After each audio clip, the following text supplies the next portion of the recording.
कोच्चि जल मेट्रो की सफलता के बाद देश भर के 18 शहरों में ये सुविधा मुहैया करवाने की तैयारी चल रही है। Kochi metro rail limited KMRL ने बताया कि इन शहरों में अहमदाबाद, सूरत, मंगलुरु, अयोध्या, धुबरी, गोवा, कोल्लम, कोलकाता, पटना, प्रयागराज, श्रीनगर, वाराणसी, मुंबई, कोच्चि और वसई शामिल है। प्रारंभिक कार्य के लिए आंतरिक समिति गठित की गई है। तो दोस्तों, वीडियो में आगे बढ़ने से पहले एक रिक्वेस्ट है कि चैनल पे पहली बार आए हैं, सब्सक्राइब करके एक लाइक करें। इसमें आपका जाता नहीं, सिर्फ बटन दबाकर भाग लें। चलिए आइए। प्रधानमंत्री नरेंद्र मोदी ने भारत मंडपम में विकसित भारत युवा नेता संवाद कार्यक्रम में बुधवार को कहा, मैंने लाल किले से 1 लाख नए युवाओं को राजनीति में लाने की बात कही है। उन्होंने कहा, अपने सुझावों को लागू करने के लिए राजनीति अच्छा माध्यम हो सकती है। मुझे विश्वास है अनेकों नौजवान राजनीति में भी भागीदारी के लिए आगे आएंगे। दूल्हे द्वारा कथित तौर पर नशे में हुड़दंग मचाए जाने के चलते दुल्हन की मां ने बारात लौटा दी, जिसका वीडियो ऑनलाइन सामने आया है। रिपोर्ट्स के मुताबिक घटना बेंगलुरु की है और दूल्हे व उसके दोस्तों ने कथित तौर पर शराब पीकर हंगामा किया था। सोशल मीडिया यूजर्स ने दुल्हन की मां के फैसले की तारीफ की है। उत्तराखंड के बागेश्वर में SDRF की टीम ने 300 फीट गहरी खाई में गिरे एक युवक को 6 घंटे बाद सुरक्षित बाहर निकाल लिया है। बागेश्वर की जिला आपदा प्रबंधन अधिकारी शिखा सुयाल ने बताया कि खाई में गिरने से युवक के सिर में चोट लगी है और प्राथमिक इलाज के बाद उसे हल्द्वानी रेफर किया गया है। संगम की रेत पर माघ महीने में पुण्य फल प्राप्त करने की साधना को कल्पवास कहते हैं। कल्पवास पवित्र एकांतवास है जो कुंभ या महाकुंभ में किया जाता है। इसमें कल्पवासी सांसारिक सुखों से दूर रहकर साधना और ईश्वर का स्मरण करते हैं। इसकी दिनचर्या बेहद कठिन होती है, जिसमें 1 बार भोजन और 3 बार स्नान किया जाता है। गैर सरकारी संगठन सेंटर फॉर होलिस्टिक डेवलपमेंट ने शनिवार को दावा किया कि पिछले 2 महीने 15 नवंबर 2024 से 10 जनवरी 2025 में दिल्ली में ठंड के चलते 474 बेघर लोगों की मौत हुई है। संगठन ने दिल्ली के मुख्य सचिव धर्मेंद्र और दिल्ली शहरी आश्रय सुधार बोर्ड के कार्यकारी अध्यक्ष रवि धवन को एक पत्र भी लिखा है। दिल्ली के बीजेपी अध्यक्ष वीरेंद्र सचदेवा ने रविवार को एक झुग्गी में केक काटकर अपना जन्मदिन मनाया। वीरेंद्र सचदेवा ने कहा कि जन्मदिन अपने परिवार के साथ मनाया जाता है और ये उनका परिवार है। वहीं रविवार को आम आदमी पार्टी के संयोजक अरविंद केजरीवाल ने कहा कि दिल्ली में सत्ता में आने पर बीजेपी सभी झुग्गियां तोड़ देगी। आरजेडी प्रवक्ता मृत्युंजय तिवारी ने दावा किया है कि मकर संक्रांति पर बिहार में बड़ा सियासी खेला होने वाला है। उन्होंने कहा, खरमास गुजर जाने दीजिए, राजनीति में कब क्या हो जाए इसकी गारंटी कौन लेगा। दरअसल आरजेडी अध्यक्ष लालू प्रसाद यादव ने मुख्यमंत्री नीतीश कुमार को साथ आने का न्योता दिया था, लेकिन उन्होंने मना कर दिया था। जमशेदपुर, झारखंड की सपना नामक महिला ने हाल ही में अपने पालतू कुत्ते के जन्मदिन पर 300 लोगों को दावत दी। उन्होंने कार्यक्रम में डीजे और लाइव म्यूजिक रखा और 40,000 रुपए का केक काटा। सपना हर साल डॉग के जन्मदिन पर गरीबों को खाना खिलाना, उन्हें कंबल बांटना और गरीबों की बेटियों की शादी करवाना जैसे काम भी करती है। उत्तर प्रदेश सरकार ने प्रांतीय रक्षा दल PRD जवानों को रोजाना Rs 500 ड्यूटी भत्ता देने का ऐलान किया है। मुख्यमंत्री योगी आदित्यनाथ ने स्वामी विवेकानंद की जयंती राष्ट्रीय युवा दिवस पर आयोजित कार्यक्रम में ये ऐलान किया। उन्होंने कहा, जवानों की सेवाओं के मद्देनजर हम नए वित्तीय वर्ष से प्रतिदिन Rs 500 ड्यूटी भत्ता देने की घोषणा कर रहे हैं। मुजफ्फरपुर, बिहार में एक महिला अपने बीमार पति व 3 बच्चों को छोड़कर अपने प्रेमी के साथ भाग गई है। महिला की शादी 15 साल पहले हुई थी और वो घर के जेवर भी ले गई है। महिला के पति ने इस मामले में लिखित शिकायत दी है और गांव के ही हीरा कुमार नामक शख्स को आरोपी बनाया है। दीमा हसाओ, असम में कोयला खदान में फंसे मजदूरों का पता लगाने के लिए रेस्क्यू ऑपरेशन रविवार को भी जारी है। अधिकारियों के मुताबिक खदान में फंसे 4 मजदूरों के शव अब तक निकाले जा चुके हैं, जबकि 5 मजदूरों की तलाश जारी है। खान व खनिज मंत्री कौशिक राय के अनुसार खदान से पानी निकालने का काम जारी है। उद्योगपति गौतम अदानी ने रविवार को छत्तीसगढ़ के मुख्यमंत्री विष्णुदेव साय से मुलाकात की और राज्य में अदानी समूह की ऊर्जा और सीमेंट परियोजनाओं में 65,000 रुपए करोड़ के निवेश की घोषणा की।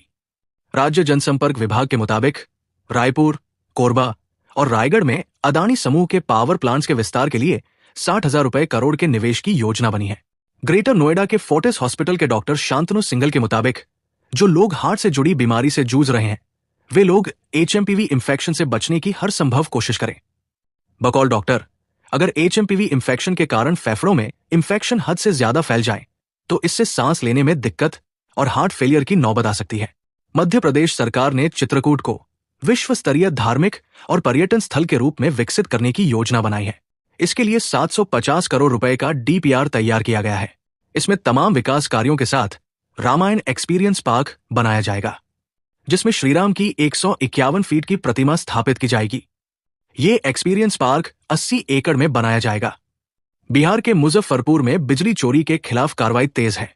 मुफस्सिल थाना क्षेत्र में छापेमारी 15 लोग बिजली चोरी करते पकड़े गए। बकाया के बावजूद स्मार्ट मीटर बाईपास कर बिजली चोरी। कुल 254953 रुपए का जुर्माना लगाया गया। सिकटा, श्यामपुर, भटहा और पुरनहिया में भी बिजली चोरी के मामले सामने आए। बिजली विभाग ने चोरी से बिजली इस्तेमाल करने वालों के खिलाफ प्राथमिकी दर्ज कराई है। मोडीनगर में एक हैरान करने वाला मामला सामने आया है, जहां एक मौसा ने अपनी ही भांजी से दुष्कर्म की कोशिश की। पीड़िता का आरोप है कि उसके मौसा ने उसके साथ छेड़खानी की और जब उसने विरोध किया तो उसे जान से मारने की धमकी दी। पीड़िता ने अपने स्वजनों को इस बारे में बताया, लेकिन उन्होंने उसकी बातों को गलत ठहराया और उसे पीट दिया। तमिलनाडु की राजनीति में राष्ट्रगान को लेकर विवाद गहरा गया है। CM स्टालिन और राज्यपाल RN रवि के बीच जुबानी जंग तेज हो गई है। हाल ही में राज्यपाल RN रवि ने विधानसभा में अपना अभिभाषण नहीं दिया था, जिसे मुख्यमंत्री MK स्टालिन ने बचकाना बताया। अब इसको लेकर राज्यपाल ने भी तंज कसा है। AI आर्टिफिशियल इंटेलिजेंस की मदद से बिहार के 26 जिलों में हेलमेट जांच अन्य नियमों के उल्लंघन पर नजर रखी जाएगी। नियम तोड़ने पर चालान कटेगा। प्रदेश के 26 जिलों में ऑटोमेटेड चालान जारी करने के लिए चौराहों पर अत्याधुनिक CCTV NPR कैमरे लगाए जाएंगे। मार्च तक कैमरे लगाने का लक्ष्य रखा गया है। वहीं अप्रैल से चालान कटना शुरू हो जाएगा। उत्तराखंड में आज मौसम का पूर्वानुमान। उत्तराखंड में रविवार को मौसम काफी खुशनुमा हो गया। कहीं बारिश तो कहीं बर्फबारी ने ठंड बढ़ा दी है। तापमान में भी भारी गिरावट देखने को मिली।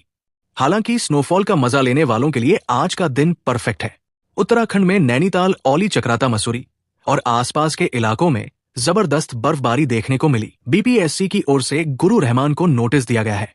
इस नोटिस में माफी मांगने की बात कही गई है। गुरु रहमान ने कहा है कि किसी भी हाल में माफी नहीं मांगूंगा। छात्र हित में जेल जाने को तैयार हूं। आयोग के सचिव और अध्यक्ष झूठे हैं। मैंने नॉर्मलाइजेशन का विरोध किया था और अभी भी कर रहा हूं और आगे भी करता रहूंगा। हर हाल में आयोग री एग्जाम ले। बिहार में बंद के दौरान सांसद पप्पू यादव के समर्थक सड़कों पर उतर गए हैं। BPSC PT परीक्षा रद्द करवाने के लिए पटना के अशोक राजपथ पर समर्थकों ने जाम लगा दिया है। समस्तीपुर में ट्रेन रोकी गई है। ट्रक में तोड़फोड़ की गई है। कई जगह आगजनी की गई है। बंद को लेकर पप्पू यादव के समर्थकों का कहना है कि ये लड़ाई बिहार के युवा भविष्य की है। ये लड़ाई देश स्तर तक जाएगी। आज बिहार बंद है, आगे देश बंद करेंगे। बिहार में विधानसभा चुनाव से पहले नेताओं के बीच जुबानी जंग तेज हो गई है।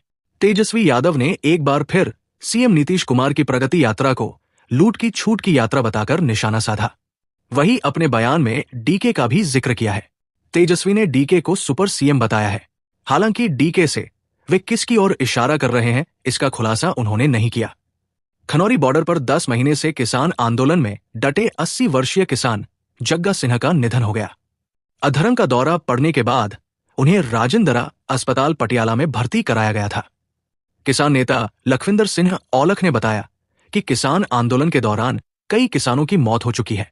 जगजीत सिंह डल्लेवाल की हालत भी नाजुक बनी हुई है। उत्तर प्रदेश के हापुड़ से एक विवाहिता को दहेज के लिए प्रताड़ित करने के मामला सामने आया है। यहाँ पति और सास पर विवाहिता को प्रताड़ित कर घर से निकाल देने का आरोप लगा है। इतना ही नहीं, दहेज की खातिर पति ने पत्नी के साथ हैवानियत की हद पार की है। उसने पत्नी को कई दिनों तक भूखा प्यासा रखा। पति ने उसके साथ अप्राकृतिक यौन संबंध भी बनाए। उत्तर प्रदेश के हापुड़ से एक विवाहिता को दहेज के लिए प्रताड़ित करने के मामला सामने आया है। यहाँ पति और सास पर विवाहिता को प्रताड़ित कर घर से निकाल देने का आरोप लगा है। इतना ही नहीं, दहेज की खातिर पति ने पत्नी के साथ हैवानियत की हद पार की है। उसने पत्नी को कई दिनों तक भूखा प्यासा रखा। पति ने उसके साथ अप्राकृतिक यौन संबंध भी बनाए। ट्रेनों की लैटलतीफी के कारण लोगों को परेशानी हो रही है। आरा से दिल्ली जाने के लिए महीनों पहले बुकिंग करने के बावजूद कंफर्म टिकट नहीं मिल रहे हैं। इस समस्या का समाधान करते हुए राज्य पथ परिवहन ने UP रोडवेज के साथ मिलकर पटना से दिल्ली के लिए बस सेवा शुरू की है। ये बस आरा बक्सर होते हुए दिल्ली जाएगी। वंदे भारत एक्सप्रेस का रविवार को अलीगढ़ में ITI के पास इंजन खराब हो गया। इस कारण करीब 1.5 घंटे तक कानपुर की ओर जाने वाली रेलवे लाइन का यातायात बाधित रहा। इस दौरान शताब्दी समेत 6 ट्रेनें प्रभावित रहीं। 2 घंटे बाद वंदे भारत एक्सप्रेस को रवाना किया गया। ये ट्रेन अयोध्या की ओर जा रही थी। दिल्ली विधानसभा चुनाव के मद्देनजर कांग्रेस एक के बाद एक बड़े वादे कर रही है। इसी क्रम में कांग्रेस ने अपनी तीसरी गांटी में युवा उड़ान योजना के तहत बेरोजगार युवाओं सहारा देने के लिए हर महीने 8,500 रुपए देने और 1 साल की अप्रेंटिसशिप देने का ऐलान किया है। इससे पहले पार्टी प्यारी दीदी योजना और हर व्यक्ति को 25 लाख का बीमा देने का ऐलान कर चुकी है। दक्षिण कश्मीर के अनंतनाग में एक दिल दहला देने वाला मामला सामने आया है, जहां एक व्यक्ति ने अपनी 8 माह की गर्भवती पत्नी की हत्या कर दी और उसके शव को जलाकर उसकी राख को खाद के तौर पर इस्तेमाल किया। आरोपी इमरान खान ने अपनी मां के साथ मिलकर इस जघन्य अपराध को अंजाम दिया। पुलिस ने दोनों आरोपियों को गिरफ्तार कर लिया है। औरंगाबाद के मदनपुर थाना क्षेत्र में बस नहीं रोकने पर कुछ लोगों ने कंडक्टर की पीट कर हत्या कर दी। हत्या के बाद 2 गांवों के बीच में तनाव बढ़ गया है। आक्रोशित लोग GT रोड पर जाम लगाकर आरोपितों की गिरफ्तारी की मांग कर रहे हैं। यही नहीं, घटना की सूचना पर पहुंची पुलिस पर भी आक्रोशित लोगों ने हमला कर दिया। इसमें 2 लोग घायल हो गए। अयोध्या में भव्य राम मंदिर में भगवान रामलला की प्राण प्रतिष्ठा की वर्षगांठ दून में भी उल्लास और भक्तिभाव से मनाई गई। मंदिरों में जहां पूजा अर्चना श्रीराम के जयकारे के साथ हनुमान चालीसा पाठ हुए, वहीं श्रद्धालुओं ने दर्शन कर आशीर्वाद लिया। विभिन्न कॉलोनियों में भी सोसाइटी ने जगह जगह स्टॉल लगाकर भंडारे का आयोजन और लड्डू का प्रसाद वितरित किया। वित्तीय वर्ष 2025 से 26 के बजट को लेकर नेपाल हाउस में चर्चा हुई। इसमें कृषि मंत्री शिल्पी नेहा तिर्की ने स्पष्ट कर दिया कि आगामी बजट में उन योजनाओं पर खर्च किया जाएगा जिससे किसानों को अधिक फायदा मिल रहा है। साथ ही किसानों के लिए जो योजनाएं फायदेमंद नहीं है, उन्हें ड्रॉप कर दिया जाएगा। कृषि विभाग द्वारा योजनाओं की सफलता की रिपोर्ट भी तैयार की जा रही है। अमेरिका के शिकागो में वो ऐतिहासिक भाषण कौन भूल सकता है, जब विदेशियों द्वारा सपेरों का देश कहकर तिरस्कृत किए जाने वाले भारत के एक संत ने पूरी दुनिया की आध्यात्मिक चेतना को झकझोर दिया। जब स्वामी विवेकानंद के ये शब्द गूंजे, मेरे अमेरिका के भाइयों और बहनों, मैं उस धर्म से हूं जिसने दुनिया को सहिष्णुता और सार्वभौमिक स्वीकृति का पाठ पढ़ाया, तो पूरा हॉल तालियों से गूंज उठा। वीडियो में सुने पूरा भाषण। CM नीतीश की प्रगति यात्रा आज सीतामढ़ी पहुंची। यहां उन्होंने विभिन्न विकास योजनाओं का शिलान्यास और उद्घाटन किया। साथ ही जिले में चल रही विकास योजनाओं की समीक्षा भी की। जदयू के राष्ट्रीय अध्यक्ष संजय झा ने कहा कि CM आज मधुबनी में है। यहां पर मिथिला की संस्कृति, खान पान, इन्वेस्टमेंट, पश्चिमी और पूर्वी कोशी नहर को देखेंगे। साथ ही उनके आने से यहां का बहुत सा स्थानीय काम स्पीडअप हो जाएगा। पूर्वी चंपारण में थाने के हाजत में आत्महत्या मामले में 3 पुलिसकर्मी सस्पेंड हो गए हैं। बीते 5 जनवरी की रात करीब 9 बजे रघुनाथपुर थाने के हाजत में युवक मुन्ना ने आत्महत्या कर ली थी। मामले में रघुनाथपुर थाने के दारोगा भीम सिंह, OD पदाधिकारी नंदिनी कुमारी और हाजत ड्यूटी रहे चौकीदार आलोक कुमार को निलंबित कर दिया गया है। 3 दिन के अंदर अपना स्पष्टीकरण देने को कहा गया है। बिहार में कड़ाके की ठंड के बीच 13 जनवरी को बारिश की संभावना है। मौसम विभाग ने पश्चिम चंपारण, पूर्वी चंपारण, सीवान, गोपालगंज, बक्सर, भोजपुर, रोहतास, भभुआ, औरंगाबाद और अरवल में बादल के साथ बूंदाबांदी का आसार जताया है। ऐसे में प्रदेश में 13 से 15 जनवरी तक न्यूनतम तापमान में 2 से 3 डिग्री तक बढ़ोतरी हो सकती है, लेकिन ठंड बरकरार रहेगी। आज प्रदेश के 18 जिलों में घने कोहरे को लेकर येलो अलर्ट जारी किया है। असम के दीमा हसाओ जिले में 300 फीट गहरी कोयले की खदान में 7 दिन से मजदूरों का रेस्क्यू ऑपरेशन चल रहा है। अब तक 4 मजदूरों के शव निकाले जा चुके हैं, जबकि 5 मजदूर अब भी खदान के अंदर फंसे हुए हैं। सेना, NDRF समेत अन्य एजेंसियां रेस्क्यू ऑपरेशन में जुटी हुई है। खदान में 30 मीटर तक पानी भर गया था, जिसके बाद 12 पंपों से पानी बाहर निकाला जा रहा है। अब तक पानी का लेवल 15 मीटर कम हो गया है। बिहार के सरकारी स्कूलों में बड़े बदलाव की तैयारी है। नए सत्र से पहले राज्य के 81,000 सरकारी विद्यालयों की रैंकिंग की जाएगी। ये रैंकिंग मार्च में विद्यालयों के समग्र प्रदर्शन के आधार पर होगी। इस दौरान जिन बातों पर खास ध्यान रखा जाएगा, उसमें शिक्षण और अधिगम, संसाधन उपयोग, साफ सफाई, स्वच्छता आदि रहेंगे। रैंकिंग में 85 से 100 अंक हासिल करने वाले विद्यालयों को A+ ग्रेड के साथ 5 स्टार मिलेगा। हिमाचल प्रदेश के हमीरपुर में एक शख्स को 210 करोड़ रुपए का बिजली बिल मिला है।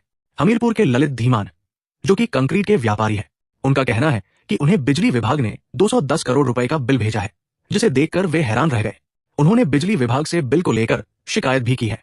पूर्णिया से निर्दलीय सांसद पप्पू यादव ने कहा कि सरकार का राम राम सत्य करना है। जो लोग छात्र विरोधी है उनका राम राम सत्य है।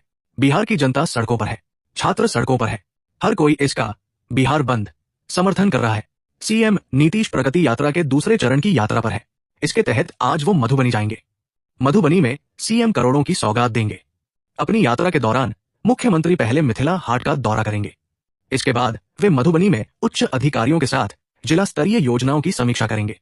प्रगति यात्रा के दूसरे चरण में मुख्यमंत्री अब तक गोपालगंज, सीवान, सारण और दरभंगा की यात्रा कर चुके हैं। कांग्रेस नेता मणिशंकर अय्यर ने पाकिस्तान से बातचीत न होने को लेकर मोदी सरकार को घेरा है। उन्होंने कहा, हमने सर्जिकल स्ट्राइक जैसा कदम उठा लिया, लेकिन पाकिस्तान से दोनों देशों से जुड़े मसलों पर बात करने का साहस नहीं है। आतंकवाद फैलाने वाला पाकिस्तान खुद भी इसका शिकार है। पाकिस्तान को अपने गले में लटकाए रहना हमारे लिए बड़ा खतरनाक और आत्मघाती है। हमें पाकिस्तान से बात करनी चाहिए। बीपीएससी ने खान ग्लोबल के 5 सेंटर पर नोटिस भेजा है। कुछ दिन पहले ही खान सर ने आयोग पर सीट बेचने का आरोप लगाते हुए चोर चोटा और भी बहुत कुछ कहा था, जिसके बाद दिल्ली के मुखर्जी नगर, करोल बाग, पटना के बोरिंग रोड और मुसल्लहपुर हाट और प्रयागराज वाले सेंटर पर नोटिस भेजा गया है। आयोग ने 15 दिनों के भीतर माफी मांगने को कहा है। आप संयोजक अरविंद केजरीवाल ने कहा, अमित शाह ने झुग्गियों को लेकर झूठ बोला। बीजेपी वाले झुग्गीवासियों को गुमराह कर रहे हैं। 10 साल में सिर्फ 4700 मकान बने हैं। चुनाव के समय झुग्गीवासियों के लिए बीजेपी का प्यार बढ़ता है, उसके बाद उनकी जमीन चाहते हैं। गृह मंत्री अमित शाह को चैलेंज देता हूं कि 10 सालों में झुग्गी वालों के खिलाफ दर्ज किए गए केस वापस ले लें और उन्हें मकान दे दें, तो केजरीवाल चुनाव नहीं लड़ेगा। रोहित शर्मा ने बीसीसीआई की मीटिंग में साफ कर दिया है कि वो अगले कुछ महीनों तक ही टीम के कप्तान रहेंगे। दैनिक जागरण की रिपोर्ट के मुताबिक बीजीटी की परफॉर्मेंस रिव्यू मीटिंग के दौरान रोहित ने कहा कि वो अगले कुछ महीनों तक कप्तान बने रहना चाहते हैं। इस बीच बीसीसीआई नए कप्तान की तलाश कर सकती है। मीटिंग में कप्तानी के लिए बुमराह के नाम की भी चर्चा हुई, लेकिन उनके बार बार चोटिल होने के कारण सहमति नहीं बन पाई। बीपीएससी 70वीं पीटी परीक्षा रद्द कराने की मांग लेकर जनसुराज के साथ सदस्यीय प्रतिनिधि मंडल ने राज्यपाल आरिफ मोह खान से मुलाकात की। मुलाकात के बाद जनसुराज के अध्यक्ष मनोज भारती ने कहा, हमने छात्रों के आंदोलन से जुड़ी सारी बातों से राज्यपाल को अवगत कराया है। राज्यपाल ने कहा, सारी मांगे जायज लगती है, इसको हो जाना चाहिए, इसके बारे में आवश्यक कार्रवाई करेंगे। उन्होंने पीके से अनशन तोड़ने की अपील भी की है। बीपीएससी अभ्यर्थियों के समर्थन में जनसुराज के संस्थापक प्रशांत किशोर का आमरण अनशन जारी है। उनकी तबीयत में सुधार होने की वजह से शनिवार शाम उन्हें अस्पताल से छुट्टी मिल गई है। तबीयत बिगड़ने के बाद उन्हें 7 जनवरी को पटना के मेदांता अस्पताल के आईसीयू वार्ड में एडमिट कराया गया था। वहीं जनसुराज ने मंगलवार से सत्याग्रह के अगले चरण की घोषणा की है। इसके लिए पटना के अलग जगहों पर पोस्टर भी लगाए गए हैं। दिल्ली की सीएम आतिशी ने विधानसभा चुनाव के लिए लोगों से क्राउड फंडिंग की अपील की है। उन्होंने कहा, चुनाव के लिए मुझे अपने विधानसभा क्षेत्र के लिए 40 लाख रुपए चाहिए। 100 रुपए से लेकर 1000 रुपए तक की मदद कर सकते हैं। लोगों ने आपकी ईमानदार राजनीति का समर्थन करने के लिए पैसे दान किए। चुनाव के लिए बड़े व्यापारियों से पैसे नहीं लेते। आप सरकार आम लोगों के लिए काम करती है।